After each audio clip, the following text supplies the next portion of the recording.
दोनों संत और असंत जगत में एक साथ पैदा होते हैं, पर एक साथ पैदा होने वाले कमल और जोक की तरह उनके गुण अलग अलग होते हैं। कमल दर्शन और स्पर्श से सुख देता है, किंतु जोक शरीर का स्पर्श पाते ही रक्त चूसने लगता है। साधु अमृत के समान मृत्यु रूपी संसार से उबारने वाला, और असाधु मदिरा के समान मोह, प्रमाद और जड़ता उत्पन्न करने वाला है। दोनों को उत्पन्न करने वाला जगत रूपी अगाध समुद्र एक ही है। शास्त्रों में समुद्र मंथन से ही अमृत और मदिरा दोनों की उत्पत्ति बताई गई है। भले और बुरे अपनी अपनी करनी के अनुसार सुंदर यश और अपयश की संपत्ति पाते हैं। अमृत, चंद्रमा, गंगा जी और साधु एवं विष, अग्नि, कलयुग के पापों की नदी अर्थात कर्मनाशा और हिंसा करने वाला व्याध, इनके गुण अवगुण सब कोई जानते हैं, किंतु जिसे जो भाता है उसे वही अच्छा लगता है।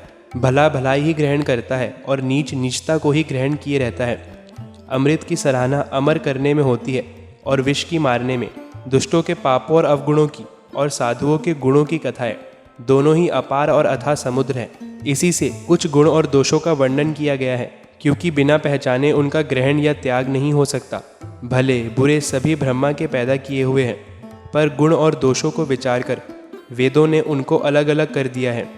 वेद, इतिहास और पुराण कहते हैं कि ब्रह्मा की यह सृष्टि गुण अवगुणों से सनी हुई है। दुख सुख, पाप पुण्य, दिन रात, साधु असाधु, सुजाति कुजाति, दानव देवता, ऊंच नीच, अमृत विष, सुजीवन सुंदर जीवन मृत्यु, माया ब्रह्म, जीव ईश्वर, संपत्ति दरिद्रता, रंक राजा, काशी मगध, गंगा कर्मनाशा, मारवाड़ मालवा, ब्राह्मण कसाई, स्वर्ग नरक, अनुराग वैराग्य, ये सभी पदार्थ ब्रह्मा की सृष्टि में हैं। वेद शास्त्रों ने उनके गुण दोषों का विभाग कर दिया है। विधाता ने इस जड़ चेतन विश्व को गुण दोषमय रचा है, किंतु संत रूपी हंस दोष रूपी जल को छोड़कर गुण रूपी दूध को ही ग्रहण करते हैं। विधाता जब इस प्रकार का हंस सा विवेक देते हैं, तब दोषों को छोड़कर मन गुणों में अनुरक्त होता है। काल स्वभाव और कर्म की प्रबलता से भले लोग, साधु भी माया के वश में होकर कभी कभी भलाई से चूक जाते हैं। भगवान के भक्त जैसे उस चूक को सुधार लेते हैं और दुख दोष को मिटाकर निर्मल यश देते हैं, वैसे ही दुष्ट भी कभी कभी उत्तम संग पाकर भलाई करते हैं, परंतु उनका कभी भंग न होने वाला मलिन स्वभाव नहीं मिटता। जो वेशधारी ठग है, उन्हें भी अच्छा साधु का सा वेश बनाए देकर वेश के प्रताप से जगत पूजता है, परंतु एक ना एक दिन वे चौड़े आ ही जाते हैं। अंत तक उनका कपट नहीं निभता, जैसे काल नेमी, रावण और राहु का हाल हुआ। बुरा वेश बना लेने पर भी साधु का सम्मान ही होता है, जैसे जगत में जाम्बन जी और हनुमान जी का हुआ। बुरे संग से हानि और अच्छे संग से लाभ होता है।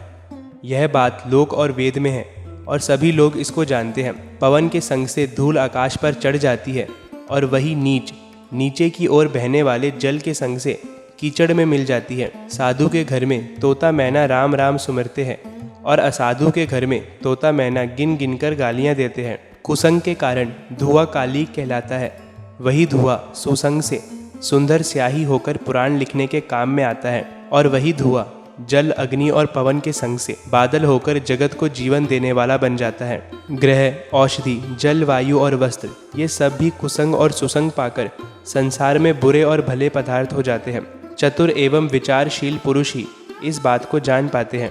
महीने के दोनों पखवाड़ों में उजियाला और अंधेरा समान ही रहता है, परंतु विधाता ने इनके नाम में भेद कर दिया है। एक का नाम शुक्ल और दूसरे का नाम कृष्ण रख दिया है। एक को चंद्रमा का बढ़ाने वाला और दूसरे को उसका घटाने वाला समझकर जगत ने एक को सुयश और दूसरे को अपयश दे दिया। जगत में जितने जड़ और चेतन जीव है, सबको राममय जानकर मैं उन सबके चरण कमलों की सदा दोनों हाथ जोड़कर वंदना करता हूँ। देवता, दैत्य, मनुष्य, नाग, पक्षी, प्रेत, पितर, गंधर्व, किन्नर और निशाचर, सबको मैं प्रणाम करता हूँ। अब सब मुझ पर कृपा कीजिए।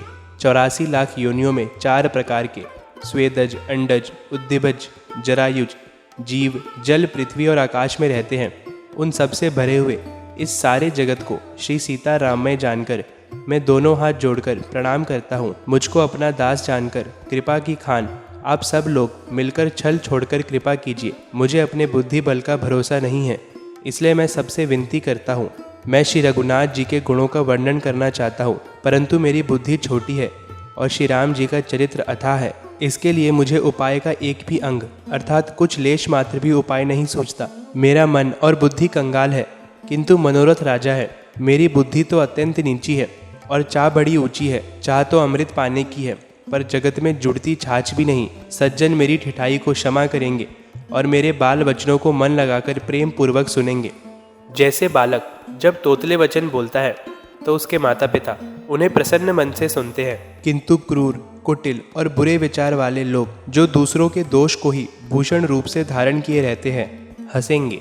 रसीली हो या अत्यंत फीकी, अपनी कविता किसे अच्छी नहीं लगती, किंतु जो दूसरे की रचना को सुनकर हर्षित होते हैं, ऐसे उत्तम पुरुष जगत में बहुत नहीं हैं। हे भाई, जगत में तालाबों और नदियों के समान मनुष्य ही अधिक है, जो जल पाकर अपनी ही बाढ़ से बढ़ते हैं, अर्थात अपनी ही उन्नति से प्रसन्न होते हैं। समुद्र सा तो कोई एक विरला ही सज्जन होता है, जो चंद्रमा को पूर्ण देखकर दूसरों का उत्कर्ष देखकर उमड़ पड़ता है। मेरा भाग्य छोटा है और इच्छा बहुत बड़ी है, परंतु मुझे एक विश्वास है कि इसे सुनकर सज्जन सभी सुख पावेंगे और दुष्ट हंसी उड़ावेंगे, किंतु दुष्टों के हंसने से मेरा हित ही होगा। मधुर कंठ वाली कोयल को कौवा तो कठोर ही कहा करते हैं, जैसे बगुले हंस को और मेंढक पपीहे को हंसते हैं, वैसे ही मलिन मन वाले दुष्ट निर्मल वाणी को हंसते हैं। जो ना तो कविता के रसिक है और न जिनका श्री राम जी के चरणों में प्रेम है, उनके लिए भी यह कविता सुखद हास्य रस का काम देगी। प्रथम तो यह भाषा की रचना है, दूसरे मेरी बुद्धि भोली है, इससे यह हंसने के योग्य ही है।